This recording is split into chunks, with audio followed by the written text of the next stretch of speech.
बात करेंगे SN1 mechanism के हवाले से। SN1 मैकेनिज़्म जो है इसके दो टाइप्स SN मैकेनिज़्म के हवाले से हम बात करेंगे। तो SN मैकेनिज़्म के दो टाइप्स है, एक है SN1 मैकेनिज़्म और एक है SN2 मैकेनिज़्म, जिसका मैं बहुत पहले से कोशिश कर रहा था कि हर जगह पे जब हम इसका ज़िक्र कर रहे थे SN मैकेनिज़्म का या SN1 SN2 का, तो मैं पहले से बताता था कि ये आगे आने वाले चंद रिएक्शंस है और इसमें हम ये चीज़ें आगे फिर तफसील से जो है बयान करेंगे।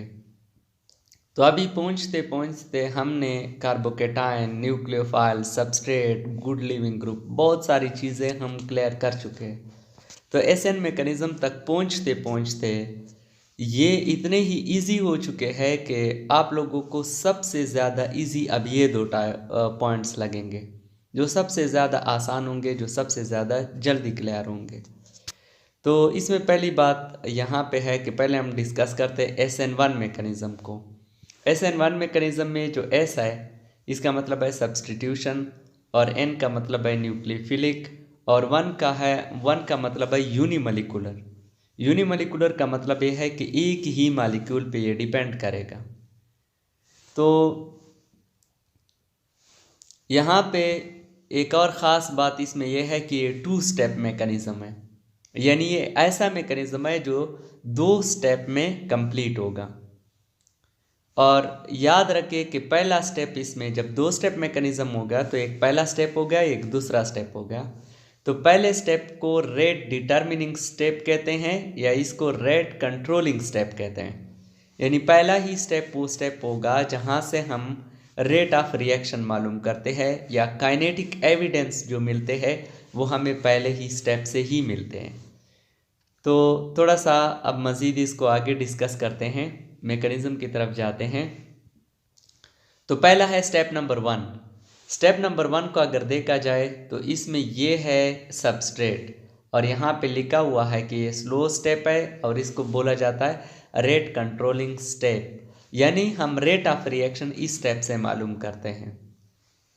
तो रेट ऑफ रिएक्शन कैसे मालूम करेंगे, हम यहाँ पे देखेंगे कि इस रिएक्शन के अंदर या इस स्टेप के अंदर स्टेप 1 में कितने रिएक्टेंट इन्वॉल्व हो रहे हैं। एक है तो यूनिमोलिकुलर, 2 है तो बाईमोलिकुलर।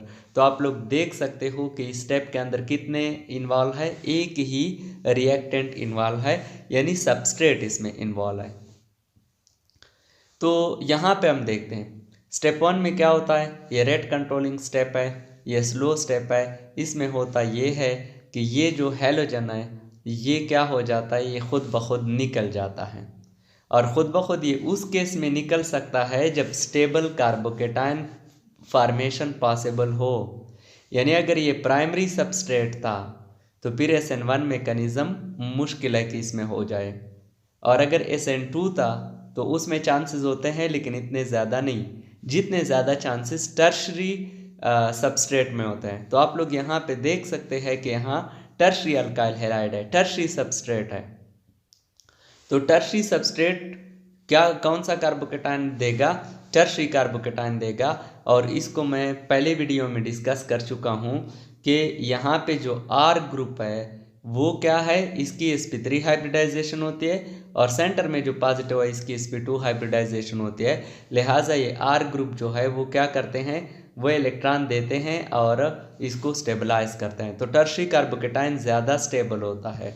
तो सबस्ट्रेट क्या करेगा, सबस्ट्रेट यहाँ पे बॉन्ड ब्रेक कर देगा और ये जो हैलाइड आयन है ये लिविंग ग्रुप के तौर पे निकल जाएगा और कार्बोकेटाइन बन जाएगा। तो SN1 मैकेनिज़्म में पहले स्टेप में कार्बोकेटाइन फार्मेशन होती है और ये उस केस में हो सकता है जहाँ स्टेबल कार्बोकेटाइन फार्मेशन पॉसिबल हो। तो हमें पता चल जाएगा कि ये वाला प्रोसेस या ये वाला रिएक्शन जो है ये SN1 मैकेनिज़्म के थ्रू प्रोसीड हो रहा है। तो अक्सर आपने देखना है सबस्ट्रेट अगर टर्शरी सबस्ट्रेट था तो फिर इसमें SN1 मैकेनिज़्म हो रही है। अब हम आते हैं दूसरे स्टेप की तरफ। तो दूसरे स्टेप में क्या होता है, उसी कार्बोकेटाइन के ऊपर न्यूक्लियोफाइल अटैक कर रहे हैं और ये अब फास्ट रिएक्शन होता है। यहाँ पे अब रेट ऑफ रिएक्शन का इस स्टेप के साथ कोई ताल्लुक नहीं होता, रेट ऑफ रिएक्शन हम पहले ही स्टेप से मालूम कर लेते हैं। और ये इस तरह आप देख रहे हो कि क्या बन जाता है, प्रोडक्ट बन जाता है, जिसमें हैलोजन जो है वो रिप्लेस हो जाता है न्यूक्लियोफाइल के ज़रिए। और ये बस सिर्फ 2 ही स्टेप है, ये SN1 मैकेनिज्म है। अब हम थोड़ा सा नीचे आते हैं काइनेटिक एविडेंस की तरफ।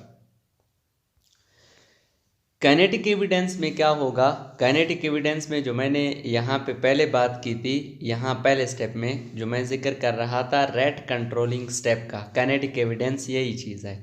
हमने रेट कंट्रोलिंग स्टेप में देखना है कि रेट कंट्रोलिंग स्टेप में कितने रिएक्टेंट इन्वॉल्व हो रहा है। आप लोग यहाँ देख सकते हो कि इसमें सिर्फ एक ही रिएक्टेंट इन्वॉल्व हो रहा है, यानी रेट ऑफ रिएक्शन किस चीज़ पे डिपेंड कर रहा है, यहाँ पे rate of reaction directly related है मोलर कंसंट्रेशन ऑफ सबस्ट्रेट का, जिसकी जगह मैं RX लिख सकता हूँ। यानी यहाँ आप लोग देख सकते हो कि रेट कंट्रोलिंग स्टेप में सिर्फ और सिर्फ सबस्ट्रेट इन्वॉल्व है।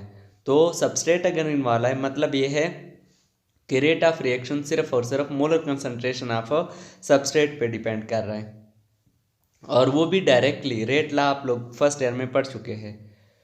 तो इसका मतलब ये हुआ कि अगर हम molar concentration of substrate double करते हैं तो रेट ऑफ रिएक्शन भी डबल हो जाएगा, और अगर हम न्यूक्लियोफाइल की कंसंट्रेशन डबल करते हैं तो रिएक्शन पे, रेट ऑफ रिएक्शन पे कोई असर नहीं पड़ने वाला, क्योंकि न्यूक्लियोफाइल जो है वो रेट कंट्रोलिंग स्टेप में जो है इन्वॉल्व नहीं है। रेट कंट्रोलिंग स्टेप में सिर्फ सबस्ट्रेट इन्वॉल्व है, लिहाजा रेट ऑफ रिएक्शन सिर्फ और सिर्फ कंसंट्रेशन ऑफ सबस्ट्रेट पे डिपेंड करेगा, न्यूक्लियोफाइल के साथ उसका कोई वास्ता नहीं है।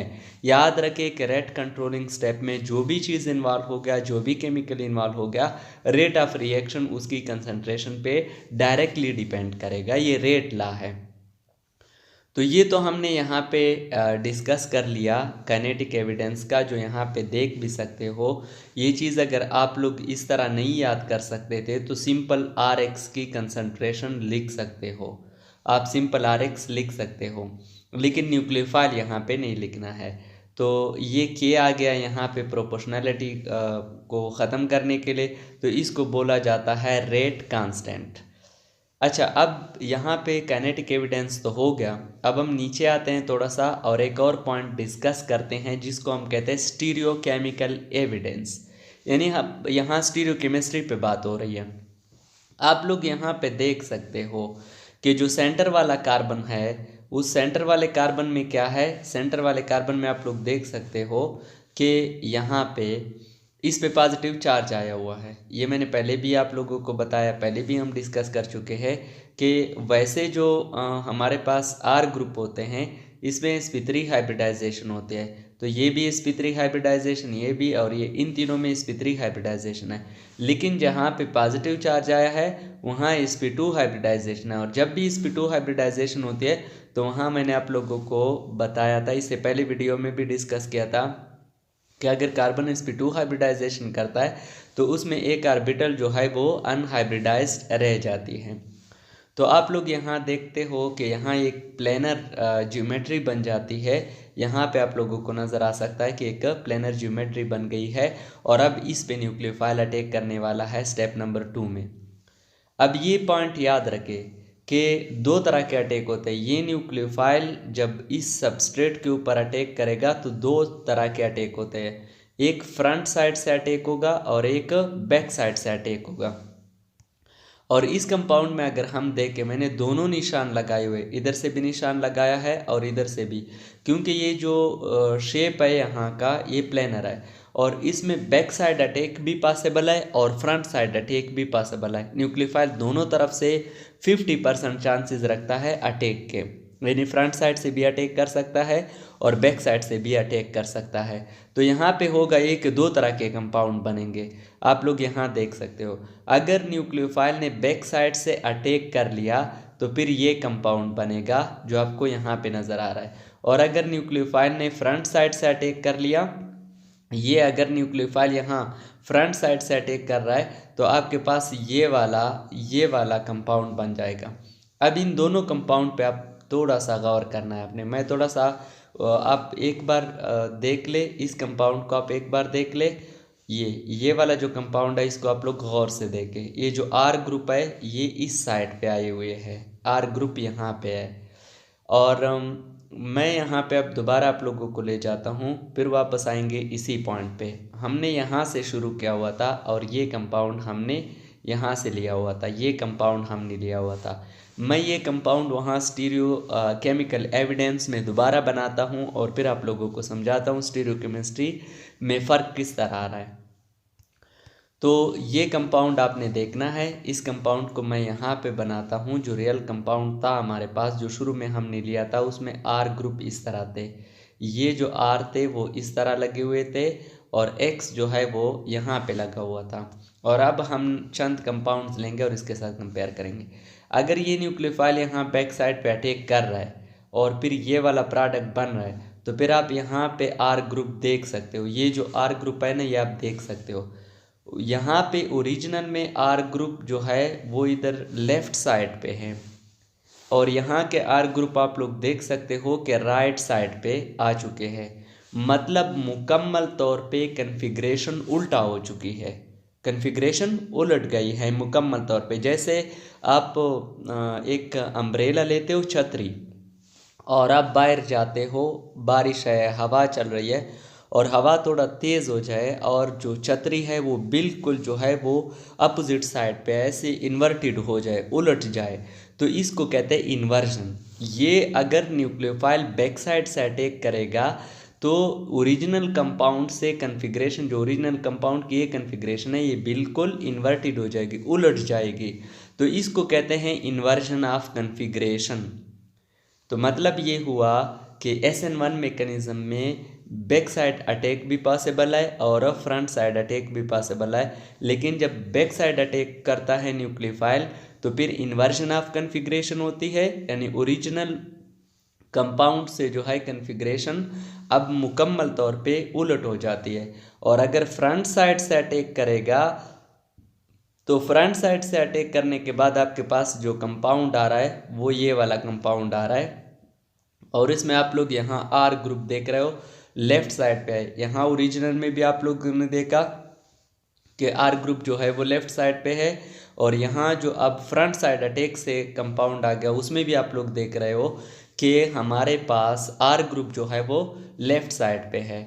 मतलब जिस तरह ओरिजिनल कंपाउंड था, अब भी कन्फिग्रेशन यहाँ पे जो आ गई वो ओरिजिनल कंपाउंड की तरह है।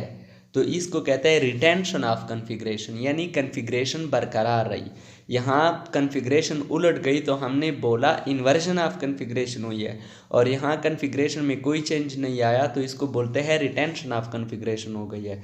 तो SN1 मैकेनिज्म में फ्रंट साइड अटैक भी पॉसिबल है और बैक साइड अटैक भी पॉसिबल है, और दोनों अटैक जो है, दोनों साइड से अटैक जो है वो 50% चांसेस रखते हैं।